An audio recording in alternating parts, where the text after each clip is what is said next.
You're never going to believe what just happened. New York City's ultra-radical mayor-elect has just been caught in a stunning about-face that exposes everything wrong with far-left politicians. This 34-year-old Democratic socialist spent his entire campaign pushing radical leftist policies and inflammatory rhetoric, promising to take on Donald Trump. But now that he's actually won and reality is setting in, he's frantically backpedaling on his most controversial promises. And now he's even groveling before none other than Trump himself. And you will not believe what Trump did next.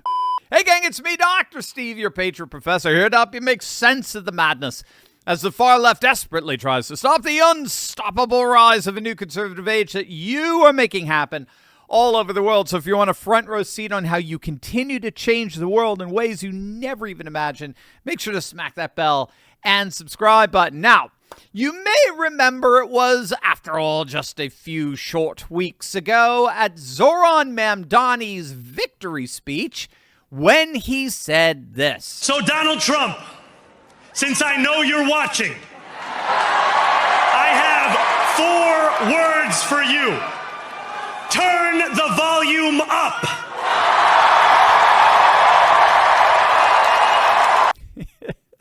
Really? That's the best you got? I mean, the world is watching. I know the president is watching. And in that moment, you say, turn up the volume. I mean, dude, seriously, that's the best you got. Turn up the volume. Well, let's just say that since that night, we've been seeing what's perhaps the single most humiliating retreat of any modern-day political figure. Mamdani has spent the last 3 weeks walking back virtually every single promise he has made on the campaign trail. The volume has officially been turned down, as it turns out. Remember when Mamdani championed replacing police officers with social workers for certain crimes? Yeah, gone. That's been scrapped.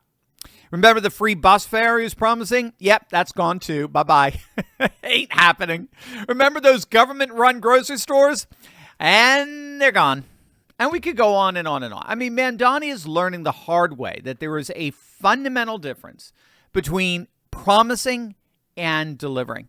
And he's finding himself between a rock and a hard place when it comes to the latter. Remember, the fundamental problem for Mamdani is that as mayor, he does not have the power to raise taxes. He knows he has to raise taxes significantly to pay for all that free stuff he promised, but the New York State Constitution requires all tax hikes, they have to go through Albany. And Governor Hochul has already said that she's very much against raising taxes any further on New Yorkers, who are some of the most taxed residents on the planet, especially those who can pick up, and leave the state, as they've been doing quite like to the tune of hundreds of thousands since 2020.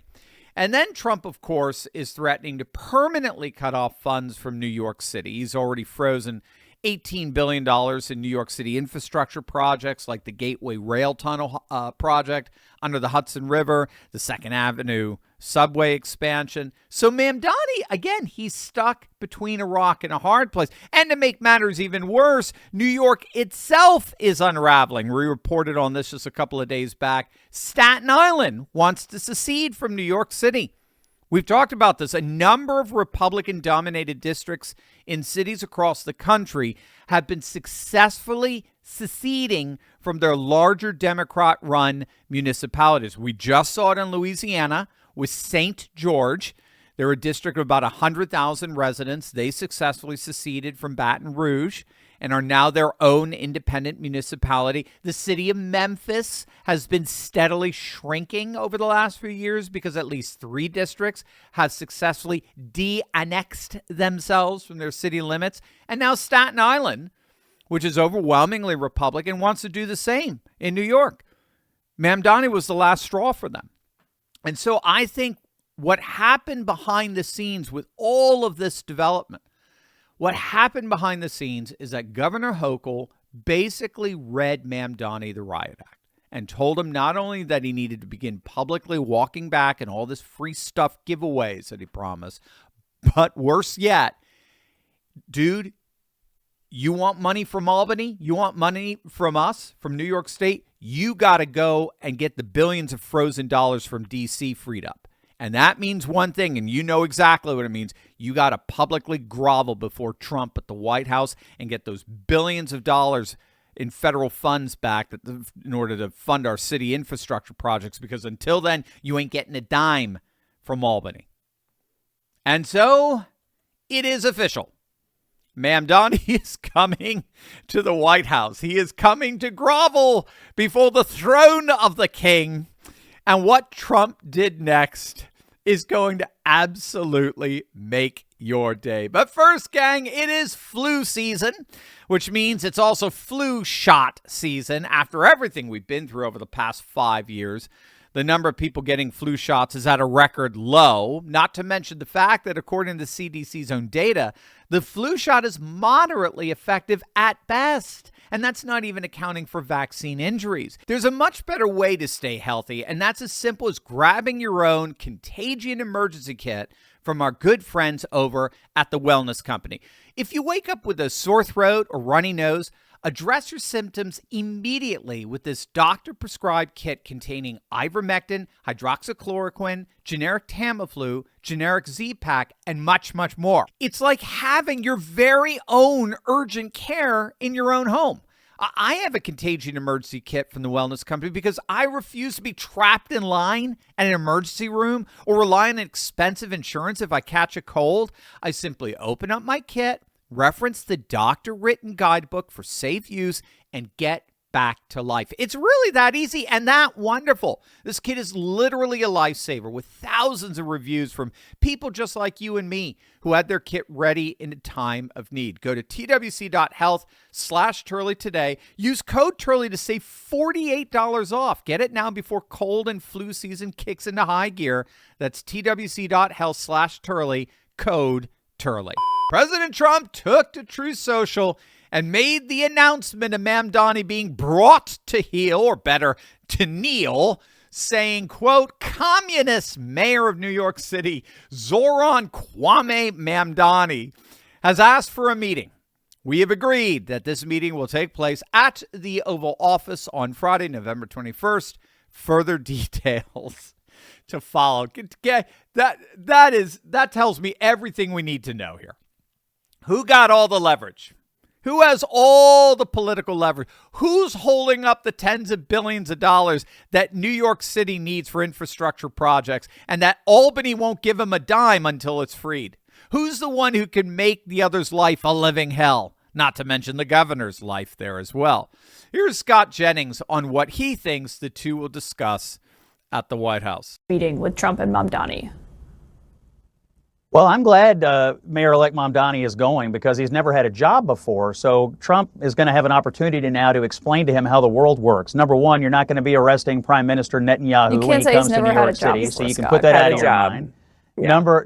Number two, you need to cooperate with federal law enforcement and federal immigration when we come into the city to try to enforce existing federal immigration law. So you need to put that out of your mind as well. I hope the president explains to him how the world works. We have federal laws and we have international diplomacy, and those things are handled by the president, not the mayor of New York City. So Scott sees this as a bit of a, shall we say, a paternal visit. Little Zoran is going to be skipping into the Oval Office, and then he's going to be sat down and instructed on how the world really works and how the policies that he's advocating have literally nothing whatsoever to do with reality. If you don't know, Mamdani's been running around what Scott Jennings was talking about there. He's been running around declaring that New York City is a, quote, city of international law. The law of the land, as it were, according to Mamdani, is being replaced by the law of the world. Now, again, this is why Trump keeps calling Mamdani a commie.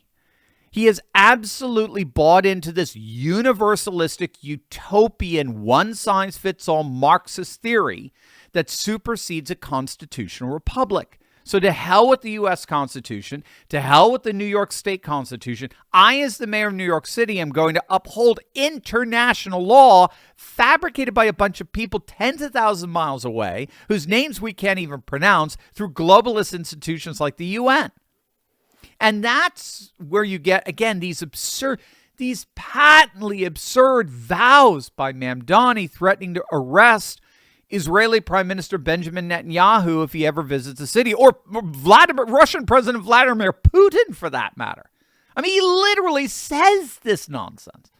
Now, again, aside from the utter absurdity of that, how on earth, Mr. Mamdani, how on earth do you propose getting the NYPD to arrest the president of the Russian Federation? Does it even so much as begin to enter into your little tiny skull that that act would be an automatic and irrevocable act of war with a nuclear power to boot, were it Putin? Or even more basically, do you think Putin's security? Do you think his military is even going to allow a single NYPD officer within 20 feet of Putin if he came into New York City? I mean, same with Netanyahu. I mean, seriously, we're not in 7th grade. This isn't junior high. This is the real world, the real security and real militaries. And this is a guy saying things that are even more absurd than what comes out of ghetto mouth girl Jasmine Crockett. But he gets a free pass. He gets a free from the legacy media because he's a leftist. And our legacy media are infested with the ideology of progressive realism. So leftists are always considered innocent until proven guilty, which the latter is next to impossible, given that the legacy media gets to decide and gets to rig the standards of proof for who's guilty and who's not. And again, to make it even more absurd, Mamdani is saying that arresting Putin or Netanyahu is about enforcing international criminal court warrants. It's about the integrity of enforcing warrants issued by the ICC, the International Criminal Court. And again, to make it even more absurd, Mamdani is saying that arresting Putin or Netanyahu, whatever, is about enforcing international criminal court warrants. It's about the integrity of enforcing warrants issued by the ICC, the International Criminal Court. And again, he appears to be absolutely clueless to the fact that the United States isn't even a signatory to the ICC. Its edicts have no power here. We do not, as a sovereign nation, abide by the International Criminal Court. We do not, as a nation, recognize their authority because they're nothing more than a ridiculous liberal lunatic activist disguised as international jurists, as if there even were such a thing. Florida Congressman Byron Donalds, soon to be Florida's next governor, had to actually remind Mamdani that he has no authority to impose international law. I mean, Donald just absolutely slammed him. Just say, again, he said the idea is literally insane. It doesn't have even the most remote manifestation in reality. And he's absolutely right. New York City is governed by the United States Constitution and federal law. And some globalist court that America doesn't even recognize doesn't have a whit of jurisdiction. I mean, I can't even believe I'm saying. I understand having to explain this to a 7th grader, but not to the guy who just won a mayoral race in our nation's largest city. And it frankly doesn't matter at the end. President Trump is showing exactly how to handle these situations. He's not refusing to meet with Mamdani. That would give the media ammunition to claim that Trump is divisive or whatever. Instead, he's bringing him into the Oval Office to as a benevolent father to lay down the law. Trump is going to remind this communist mayor that federal funding comes with strings attached. And one of those strings is following federal law. This is leadership. This is how you negotiate from strength. And this is why Trump won re-election. Americans are sick of radical leftists living in their own la-la land who campaign on socialist fantasies and then expect everyone else to pay for them when reality comes knocking.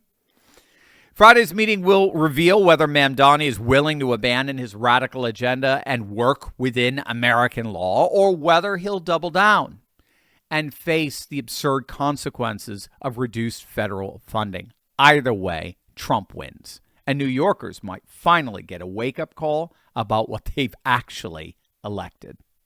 Hey, Hey gang, big news. Our new Turley Talk store drops for Black Friday and early bird members get in first, plus a free America Awaken audiobook. Join the list now. Don't miss this.